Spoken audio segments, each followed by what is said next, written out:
I started fencing when I was 9 years old. Nag-start ako sa free sports clinic sa city namin, sa District 1 in Quezon City. Free training lang and luckily kagawad po yung lolo ko at that time. So nakita niya po yung mga batang nagtitraining sa mga barangay halls and sa mga basketball courts ng mga public schools.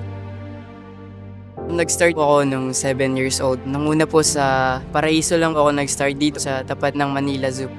May nakapagsabi sa amin na bakit di daw po kami sumali ng gymnastics. Pinapunta po kami dito sa Rizal Memorial hanggang sa nakita po kami nung nagmamanage dito sa Gymnastics Association of the Philippines. Yung isang coach ko, taga Bicol rin po siya. So yung naghahanap siya ng matangkad na babae. Nakita niya ako, kinausap ko yung parents ko kung gusto ko daw mag-try ng rowing. Volleyball talaga yung sports ko. Sobrang layo ng bola, tsaka biglang bangka. Yung boxing talaga gusto lang ng tatay ko for self-defense lang. Gusto niyang pumasok kami sa sports para iwas bisyo, barkada. So, yun talaga yung ano. So, nag-start ako mag-training no. Nakikita ko si kuya ko, tinuturuan ng papa ko na mag-boxing. Tsaka mga kapitbahay namin, yung pizza namin. Sa ngayon, doble, triple kahit yung ginawa ko training kasi nakita ko sa qualification pa lang na may mas malakas pa pala sa akin. Kaya yung coach ko, mas tinaasan niya yung intensity ng training para sa upcoming Olympics.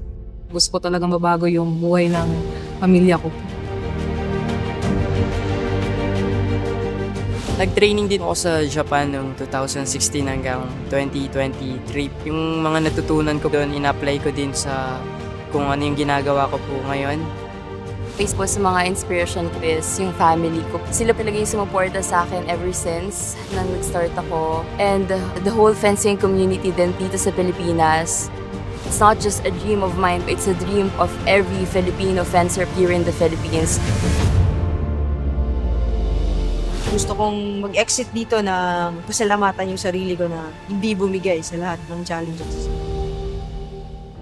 Sa kapwa ko atleta, sa para-athletes, sa mga kapwa ko Olympians, gusto kong sabihin sa inyo, sobrang saludo ako sa inyo sa dedikasyon na pinapakita ninyo.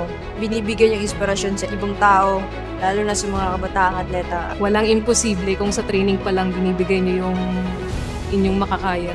Inaalay ko to sa lahat ng mga sumusuporta sa akin. Maraming salamat po sa inyong lahat sa pag-take po ng time na ipagdasal po kami at panoodin po para suportahan.